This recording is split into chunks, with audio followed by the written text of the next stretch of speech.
I never imagined I'd be back in my childhood home in Savannah, Georgia, on Thanksgiving, being accused of stealing from my own father. But there I was, surrounded by the scent of cornbread stuffing and betrayal. My name is Vanessa Carter, and at 34, I'd built a solid life on my own terms. After a decade in Austin, I'd worked my way up to become a fraud analyst at a Fortune 500 insurance company. Ironically, I spent my days exposing white-collar crime. Never thought I'd be accused of it myself. That morning had started just like always. I arrived early to help Dad with the cooking. He'd been moving slower lately, ever since his mild stroke in the spring. At 68, he wasn't the same man who used to smoke brisket in the backyard all day. "Check the sweet potatoes," he murmured. His tone was off, distant. Then my brother Jordan walked in with his wife, Mia. He offered no hug, no smile, just a stiff nod. My younger sister, Brianna, arrived last, scrolling her phone like the world depended on it. Tension clung to the air. We sat through appetizers in uneasy silence. But when Dad placed the turkey on the table, Jordan stood up so fast his chair toppled. "We need to talk about the $50,000 0 cents, he snapped. I froze. "What money?" "Don't pretend," Brianna cut in. "We saw the withdrawals. You helped set up Dad's online banking and then it vanished." Dad looked down, voice cracking. "It was for my treatment, Vanessa." "How could you?" Dad's voice was barely audible, cracking under the weight of betrayal. "The treatments. My cardiologist said I'd need surgery within the year, and Medicare won't cover all of it." We'd all been stressed about the cost, but stealing? Framing me? "I'm a fraud analyst," I said, my voice trembling but firm. "I investigate financial crime for a living. Why would I steal money from my own father in a way this obvious?" "Because you thought we'd never suspect the golden child," Brianna snapped, crossing her arms. "Perfect, Vanessa. College degree, fancy job, living out of state. No one ever questions you." Her bitterness cut deeper than I expected. Brianna had always marched to her own beat, bounced between part-time jobs and stayed in Dad's guest room. But I hadn't realized that beneath the surface, resentment had festered for years. "Return the money," Jordan demanded, "or you'll never see Dad again. We've already talked about a restraining order." That was when everything clicked. Jordan's new pickup truck, Brianna's designer bag, things that didn't add up on their incomes. Without a word, I reached into my tote and pulled out my phone. I'd been working a corporate case for months, an internal embezzlement scheme involving forged documents and bank withdrawals. Just last week, I'd received surveillance footage from local banks. "You want to know where the money went?" I asked, unlocking my phone. I've turned the screen toward them. First National Bank, October 15th, 2:15 p.m. The first withdrawal. Clear as day, Jordan, in his Carolina Panthers jacket, standing at the counter. Brianna beside him, glued to her phone. "That's fake," Brianna stammered, but her voice had lost its bite. "Bank footage is digitally watermarked and time-stamped," I said calmly. "It's admissible in court." "And the forged signatures on the slips?" "Forensics flagged them immediately." Dad's eyes widened. "Jordan? Brianna? What is she talking about?" I pulled a folder from my bag, my personal copy of the report. 3 withdrawals, I explained, laying out the documents. October 15th, 20K. October 18th, 15K. October 22nd, another 15K. Same 2 people each time. Dad picked up the pages, with shaking hands. "But how did they get my account info?" "Remember your overnight stay for pre-ox testing?" I asked gently. "Jordan insisted on staying with you. Your wallet was in the room." The realization hit him hard. They'd waited until I helped him set up online banking, then used it against me, banking on the fact that I'd be the first suspect. "The dealership was going to repo my truck," Jordan admitted. "We thought we could replace it before anyone noticed." "You framed me," I said, cold rage rising. "You stole from Dad and tried to destroy my name."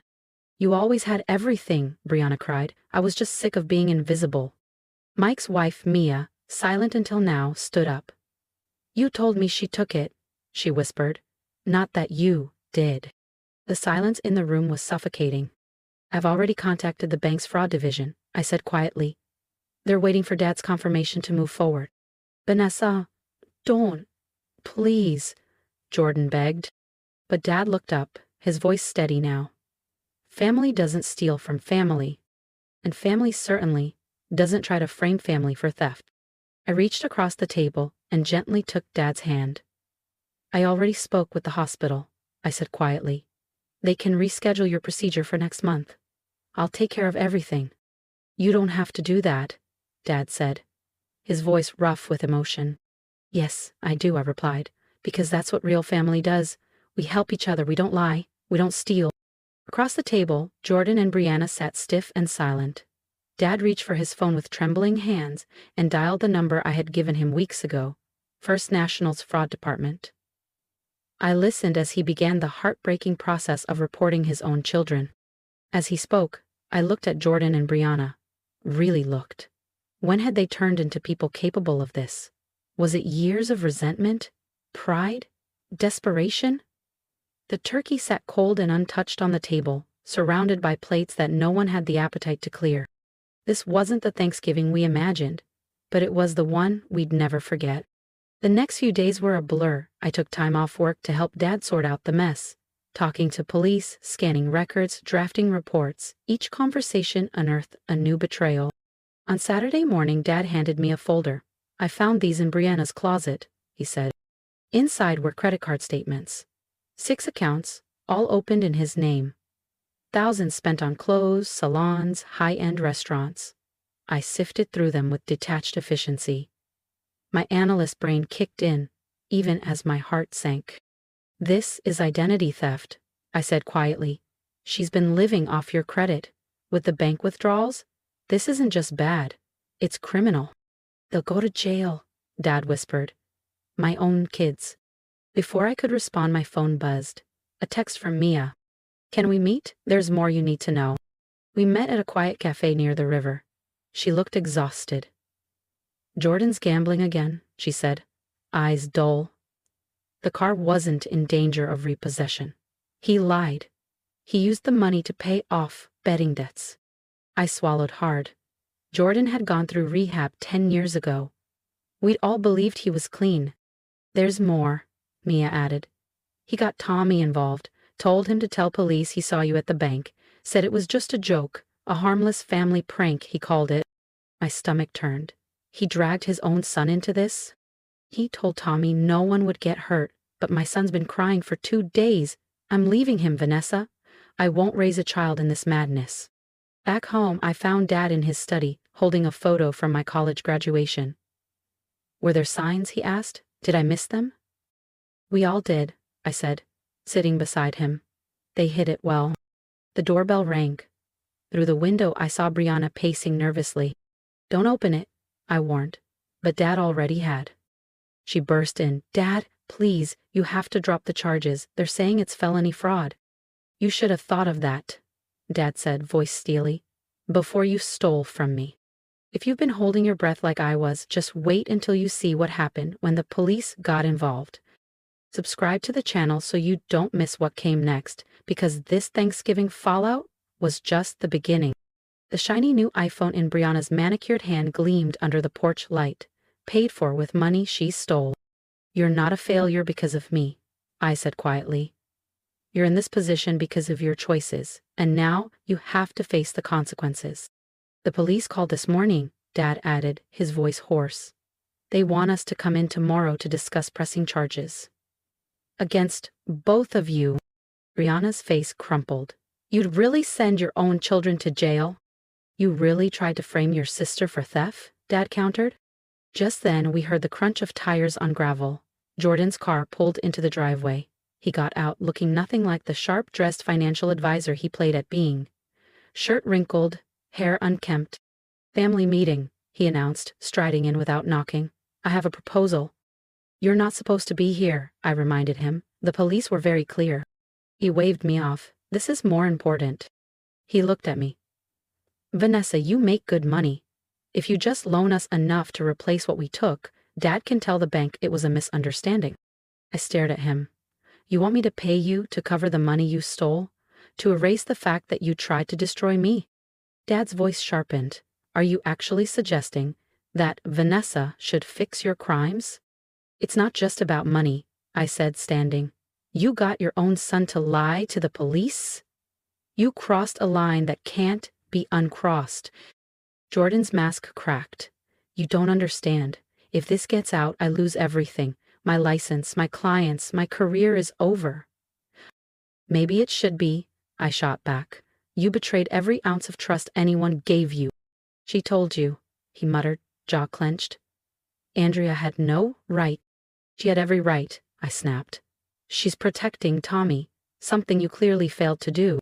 Brianna, still seated, finally spoke. Maybe Jordan's right. If Vanessa helps— No, Dad cut her off. No more lies, no more bailing you out. You need to face what you've done. Jordan's expression turned cold. If you go through with this, you'll never see your grandkids again.